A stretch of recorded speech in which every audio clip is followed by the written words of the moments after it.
Hello everyone, Rider Rated 18 coming back at you with another video. Today I thought I'd do something a little bit different. I thought I'd show you my Mission Impossible collection. Now, the other day I went to the cinema to watch The Final Reckoning on the big screen, and it was truly a great experience, to see this final film in this franchise. Hopefully it'll be the final one, because, film series, stories need to end. We need to sort of, have some sort of conclusion. And it felt like a very satisfying end to this whole franchise, and it's crazy that it's been... God, has it been 29 years since the first one came out back in 1996? And, I was still in secondary school when the first one came out. That's how long ago it was. And so, yeah, today I thought I'd show you my physical media collection of Mission Impossible. And we'll start with the first film on DVD. Now, this was one of the first DVDs that I ever got back in the day. It was around... I'll just adjust that. There we go. Yeah, it was around 2001 I started getting into the format. And this was one of the sort of early releases of DVD. And it's a very standard release. It's only got the theatrical trailer on it, chapter stops, but the picture is still decent and the sound is excellent as well. And I've just felt no reason to upgrade it because, it still retains the original artwork there.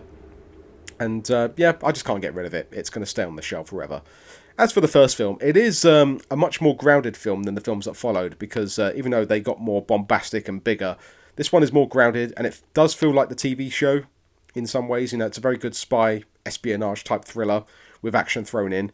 And it's crazy to think this was directed by Brian De Palma, of all people. I mean, people forget that Brian De Palma directed the first Mission Impossible. And there's a lot of big names in this. I mean, you've got Vanessa Redgrave, you've got Jean Reno, Kristen Scott Thomas, Emilio Estevez. Some big names were in this first one. And no one had any idea that this was going to be a franchise many years down the line. But this is where it all started. And I did have the VHS for this, but it got lost in the shuffle. I don't know what happened to it. But if you haven't seen Mission Impossible, the very first film, for a long time, go back to it because it might surprise you because it does have a lot of thrills and spills and it's always enjoyable to watch. And it was one of sort of my favourite films growing up as a teenager. But I don't just have it on DVD, I also have it, just bear with me here, also have it on Laserdisc. Now, does that fit there? Or is it too big? No, it's too bloody big. Can't even fit it on there. Yeah, when I got into Laserdisc around 2019, I was told that this is one film that you need to get on the format. And when I bought my first player, it came with a job lot of discs, and this was in the job lot. And a very standard release. Picture is very good, sound is very good as well.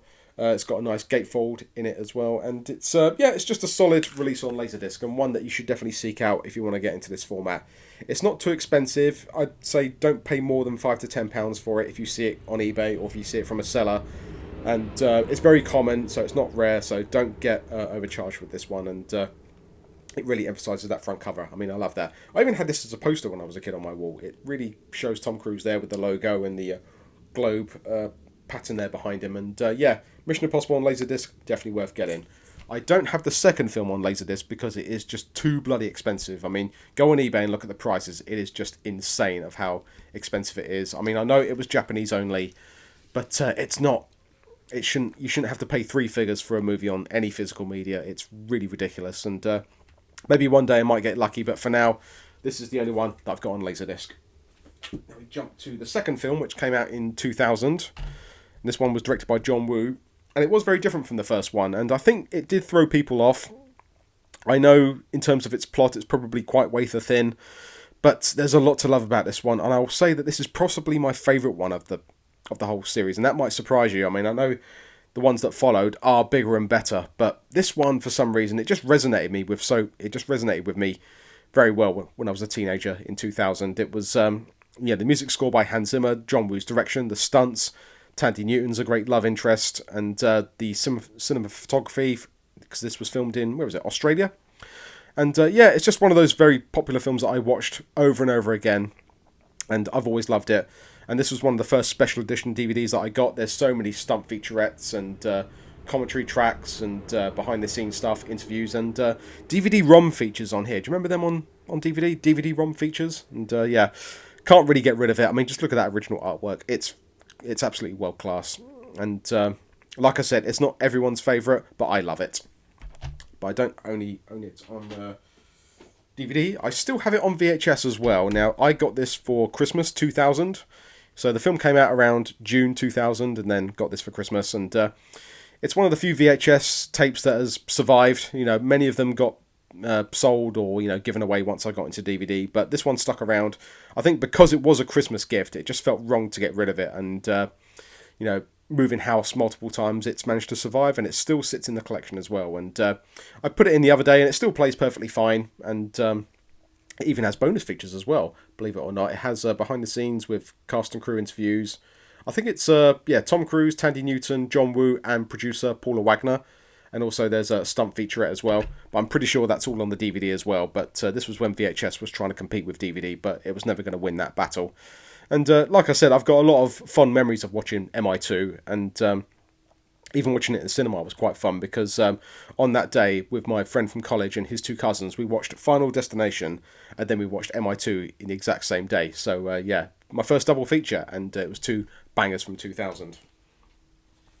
Now, go forward to 2006, and we get MI3, Mission Impossible 3, directed by J.J. Abrams. Now, I will say, when I first saw this, I didn't really enjoy it the first time round. It felt a bit jarring. I was kind of a bit thrown...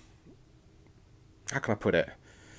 Just watching it, it was a bit of a sort of a culture shock, because I was so in love with the second film that this one felt a little bit sort of below par. And I don't know why. Maybe it was wrong place, wrong time, and I sort of just forgot about it. But then, when Mission Impossible Ghost Protocol was coming and the trailers were coming, I thought, you know what, maybe you should go back and give MI3 another go. And this was around sort of 2010, 2011. And I found this DVD, this 2-disc special edition DVD. I found it in my local Asda for like £4, because they were just like, slashing prices and just trying to get rid of DVDs. And I thought, give it another go, with a much more clearer mind. You're a bit older now, a bit wiser.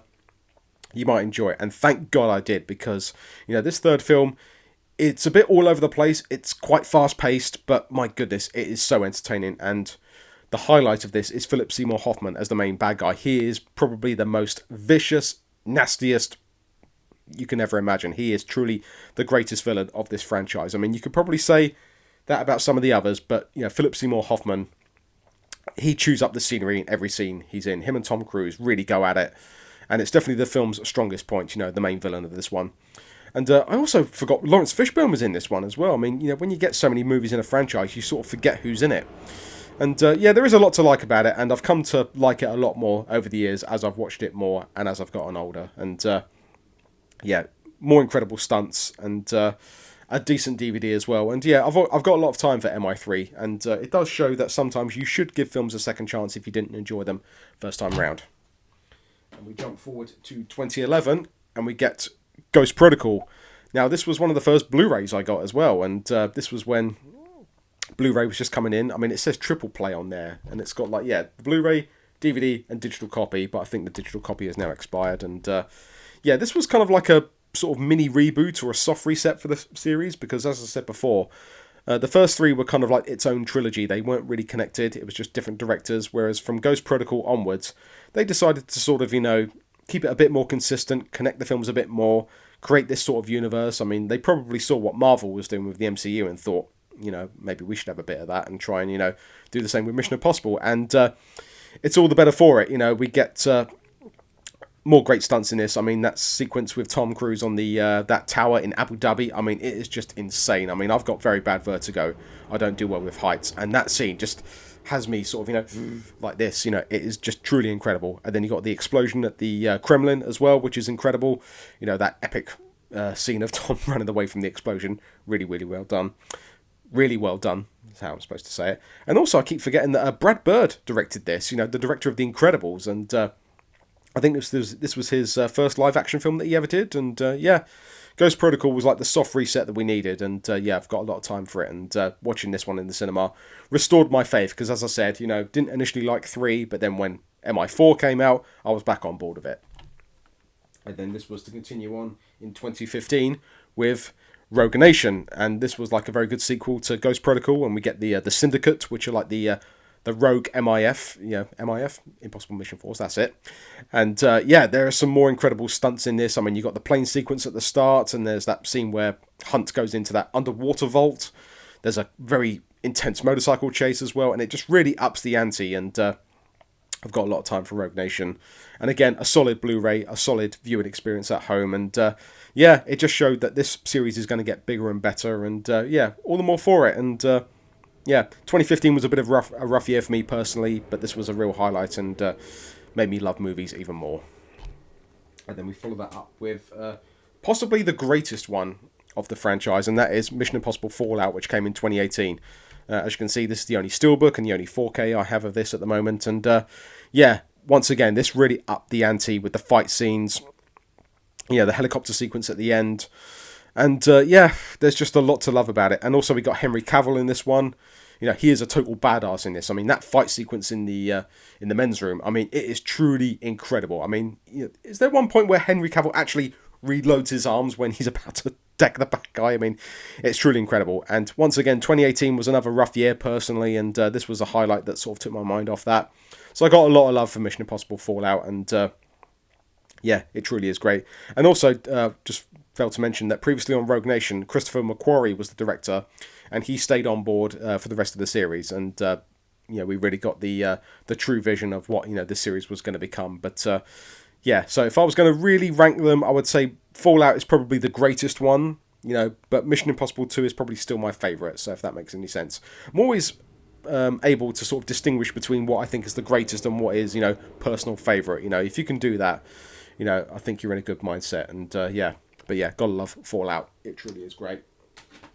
And then we get the last one on physical media for the time being, and that is Mission Impossible Dead Reckoning Part 1, but they kind of screwed that up. Now, the last one's called The Final Reckoning, so it's got Part 1 plastered all over the poster here, but you can't really see it. And again, this was another surprise. I mean, I think it got overshadowed in 2023 by Oppenheimer and Barbie, and yeah, it got lost in the shuffle, and I don't think it made as much money as the previous ones, and many said that this was a bit below par, but I still loved it. I still think it was great. I love the introduction of Hayley Atwell in this. You know, she was a nice addition to the cast. And also we get the return of Kittredge as well, because we hadn't seen him since the first movie. And I just love that throwback to the first film where, you know, there's that exchange where he says, "I can understand you're very upset." Yeah, Kittredge, you've never seen me very upset. And we have a similar exchange in this film as well. So that was a nice callback. And I'd say, yeah, the train sequence is very solid towards the end. You know, there's a lot of good plot twists, a lot of fight scenes, and, you know, we got this sort of unknown entity, this unknown AI, which is going to take over the world, and that would be fully explored in The Final Reckoning. So, yeah, this is, I would say it was probably very risky to do like a part 1 and a part 2, because sometimes that can be a bit jarring for the audience, because we did have to wait for part 2, because I know there was some delays when, you know, I think Tom hurt his ankle doing that jump over the buildings. He sort of hurt himself. The COVID happened as well, which delayed production. So that probably sort of delayed The Final Reckoning, which came out very recently. But like I said, I've got a lot of time for Dead Reckoning Part 1. This entire series has been truly fantastic. And yeah, there's been a few sort of hits and misses and a few ups and downs. But in terms of a movie series, it is totally on point. And I'm confident to say that this is probably my favourite movie franchise of all time, because, you know, including the one that recently came out, all 8 films have been consistent. And yeah, got a lot of love for them. And you got to love Tom Cruise. You know, he wants us to have a good time in the pictures. And yeah, it truly is the best franchise that I own. So there we go. So I hope you enjoyed this little collection video. And I don't know what I'm going to do next, but, you know, I thought I'd do this sort of thing, having watched the recent film. And yeah, hope you enjoyed it. So feel free to follow me over on Instagram at rider_rated_18. If you want to be my friend over on Instagram, I'm always posting what I'm watching, and you can be my friend over on Instagram. And don't forget to like, comment, subscribe here on YouTube. And yeah, so I'll see you next time. So for now, take care, thank you for watching, and I'll see you next time. Said that twice there. See ya.